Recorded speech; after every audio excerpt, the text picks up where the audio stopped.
There's like a military air force really nearby, and so that's something I get to deal with regularly. Hi everyone, and welcome back to my YouTube channel. As you can see, Christmas is in full effect here in my apartment. I am someone who believes Christmas starts on December 1st and ends on the 31st. So you know, the first came around and I whipped out the cranberry turtleneck. I put up my mini Christmas tree. I've got my candle lit, and I actually am steeping some peppermint tea right in my kitchen. So I'm really feeling the Christmas fantasy. Normally here on my YouTube channel, I'm talking about life in Korea and skincare and just really lifestyle things, but a really big part of my life is living with keratoconus every day. Keratoconus is a somewhat uncommon eye disease that alters the shape of the cornea. So normally your cornea grows in a perfect dome shape, but people with keratoconus actually have a cornea that's misshapen, usually in a cone shape, hence keratoconus. Most people with keratoconus are unable to have vision corrected by traditional soft lenses or glasses. So a lot of us have to wear hard plastic contact lenses, or they're also known as gas permeable lenses or gas perms. Later down the line, I'd love to talk a little bit more about the treatment process or corrective procedures that do really help with keratoconus patients. I myself have had corneal cross-linking. I was only a candidate for it in my right eye. However, if that's something that would be interesting, I would love to talk about that procedure, how I've healed, and what people can expect when they go through it. However, today I'm going to be talking about my keratoconus eye routine, because when I first got diagnosed with keratoconus in the summer of 2019, I went online and saw that, only like 200,000 people are diagnosed with it a year, and that it's very uncommon, and that, you're gonna need to do so much, but it's really not that difficult. But really, living with keratoconus is not a big deal as long as you remember to treat your eyes with a lot of care and respect and just do these simple things. I think that you're going to be golden. So let's first of all start with cushioning solution. You've got to put your cushioning solution in your contact lens. When you've got a gas permeable lens, you can't just pop it in. I have tried a number of different cushioning solutions, and this is my absolute favorite. This is the Bausch & Lomb Boston Multi-Action Solution Sim Plus. Why do I like this one? I like it because it is an extremely thick solution. I have tried a number of other solutions that have been extremely watery, and I don't like those because I continued to get really dry eyes, and I'd always experience really intense irritation where the actual ridge of the lens met my eye. When I switched to this, I noticed that I was getting less dry eye and that I wasn't experiencing as much irritation where the lens met my eye. And I really truly believe it's because this is a much thicker, hydrating solution. So this is the cushioning solution that I go for. This is also what I put in my contact lens case and what I clean my lenses with. This stuff truly has changed my contact lens game. So naturally, when you're wearing hard lenses, your eyes can get pretty dry throughout the day. Here in Korea, I went to the pharmacy and I explained, I have keratoconus and I have, very dry, irritated eyes because of wearing hard lenses. And the pharmacist recommended that I pick up this Roto eye drop. Now, this is what it looks like here in Korea, and if I'm not mistaken, also Japan and most other Asian countries. However, I did notice when I was back in Cleveland, Ohio, my hometown, hey, in the fall, I did notice that this was actually for sale at our local drugstore, Drug Mart. It looked totally different, and I can't remember the actual name of it in America, but what you need to know is you need to pick up the Roto that has no minerals or preservatives in it. Why? Minerals and preservatives can adhere to our gas permeable lenses and truly alter the vision that we get from them, create deposits on the lens that we don't want. They can irritate our eyes and really damage the lens. So these Roto artificial tears are my savior when I'm experiencing really dry and irritated eyes while I'm wearing my lenses, but not to the point that I have to take them out. You can feel confident using these because there are no preservatives or minerals that will leave deposits on your lens, but they really do help. The nice thing about this is that it's extremely viscous.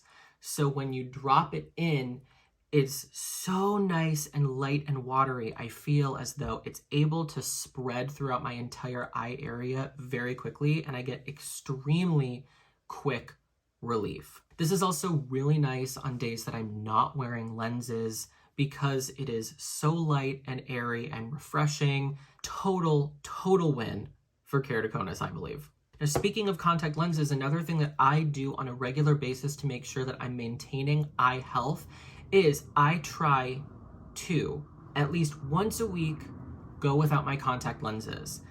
I particularly like to do Sunday because I usually don't have a lot of things going on Sundays, so I'm able to stay inside, have things really close to me so that I'm able to see things pretty well. I'm not out doing anything rigorous that really demands, perfect eyesight. But I have noticed that when I don't do this and I go for 2, 3, or even 4 weeks with not giving my eyes a break, I do get extremely dry, irritated, scratchy eyes, and I'm not able to wear my contact lenses for, 2 or 3 days at a time. It's crucial that you give your eyes a break from gas perms. They are really tough on the eyes. They're extremely drying and irritating. Let your eyes breathe.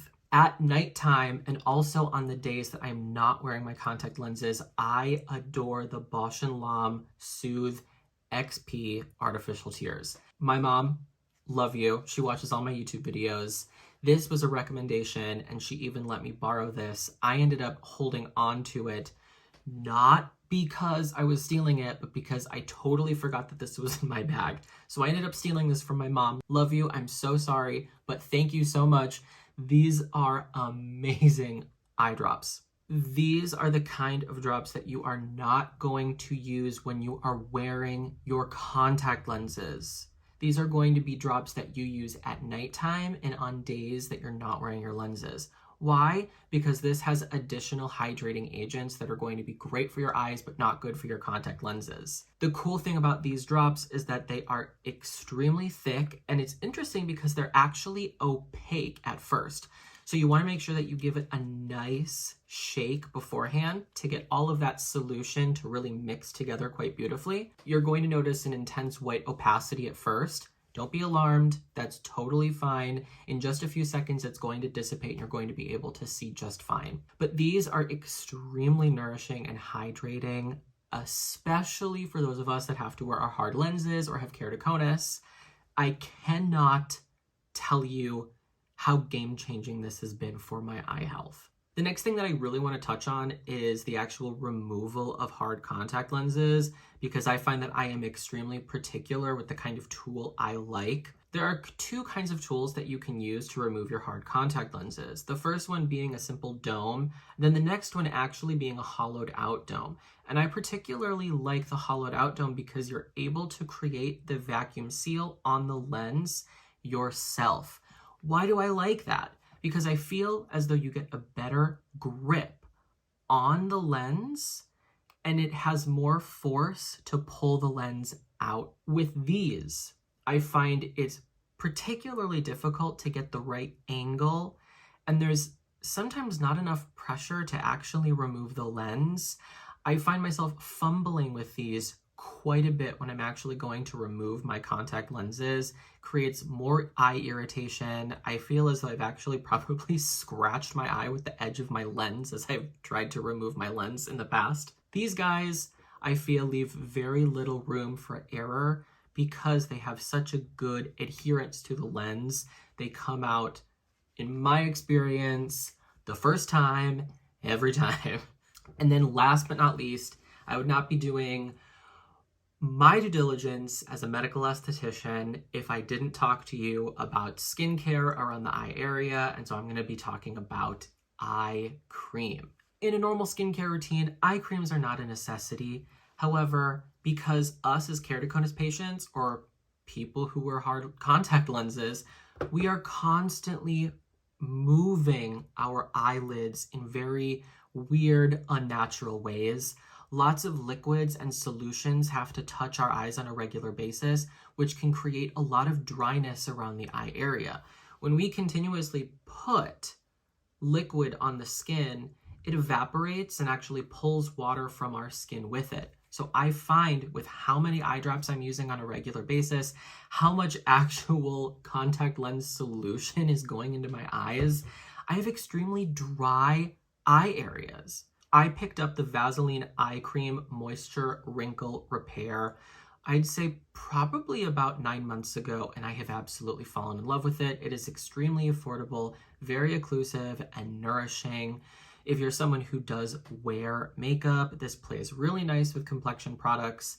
But the key thing to finding a good eye cream is to make sure that it is fragrance-free. It does not matter if it is artificial fragrance or factory-made fragrance. Fragrance around the eye area is an absolute no, especially for people like us because we have very delicate eye areas. Let's talk about eye rubbing super quickly. For people like us with keratoconus, it's an absolute no. For people who don't have keratoconus, you shouldn't be doing it. But for people like us, it can really exacerbate our keratoconus. So what I like to do when I have a very itchy eye day is I like to do gentle pressing motions on my eye area, because we can actually apply some pressure and inhibit certain signals to be sent to our nerve endings, and we can temporarily halt some of that itching sensation. Make sure that you're not pressing too hard, but a little bit of gentle pressure to the eye area is definitely my preferred way to deal with eye itchiness. The other thing you can do is very gentle tapping motions on the eye area, particularly with your ring finger, because your ring finger exerts the least amount of pressure of all of your fingers. So very gentle tapping motions, but no rubbing. And everyone, that is my keratoconus eye routine. I hope that this has been helpful. If you're dealing with keratoconus, it's such a pain, but it's really not a big deal. If you have any questions, comments, or your own suggestions about dealing with keratoconus, please leave them in the comments below. If you're interested in hearing about my experience with corneal cross-linking for correcting some keratoconus issues in my right eye, let me know. I'd be more than happy to make a video about that. Like and subscribe to support this channel, and good luck out there with your keratoconus. I know it's a pain. Bye.